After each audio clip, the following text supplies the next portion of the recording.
Les salariés des principales enseignes de bricolage mobilisés sur les réseaux sociaux. Objectif, conserver le droit au travail dominical. Et sur le terrain aussi, ils ne manquent pas l'occasion de faire passer leur message, comme ici à Bois d'Arcy. C'est complètement basé sur le volontariat.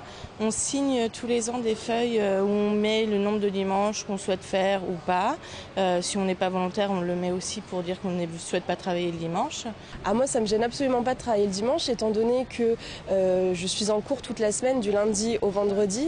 Pour moi, travailler le week-end, ça me permet de ne pas du tout empiéter sur ma semaine de cours, donc tous les jours. Donc c'est vraiment parfait et en plus de ça, on est rémunéré en conséquence. Donc pour moi, c'est un bénéfice et c'est nécessaire. Pour moi, ça ne représente aucun problème. Le seul problème, c'est qu'on soit obligé de se battre pour pouvoir travailler le dimanche. Les salariés sont quasi unanimes quant au fait de travailler le dimanche. Les clients aussi sont enthousiastes, même s'ils ne semblent pas favorables à une généralisation de l'ouverture dominicale à l'ensemble des commerces. Je suis plutôt contre l'ouverture des magasins le dimanche. Mais tant qu'ils sont ouverts, j'y vais. Mais je comprendrais très bien que les gens ne veuillent plus travailler le dimanche, c'est tout à fait normal. Après c'est un peu plus au cas par cas, c'est vrai que le bricolage on fait souvent ça le week-end, après les courses, pour l'alimentaire par exemple, j'ai moins d'avis là-dessus parce qu'on fait ça la semaine. Tant que l'employé s'y retrouve, c'est bien, si l'employé s'y retrouve pas, ça sert à rien.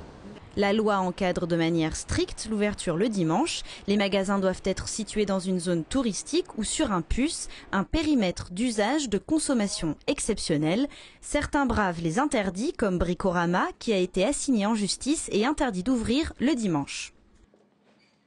C'est un gros manque à gagner pour moi personnellement. Ça représente 10% de mon chiffre d'affaires à l'année, le dimanche.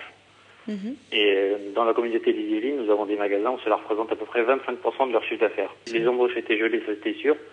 Et après, il a fallu revoir après la restructuration du magasin afin de combler cette perte. Suite à ce verdict, Bricorama a assigné en justice deux de ses concurrents, Leroy Merlin et Castorama, qui sont ouverts le dimanche.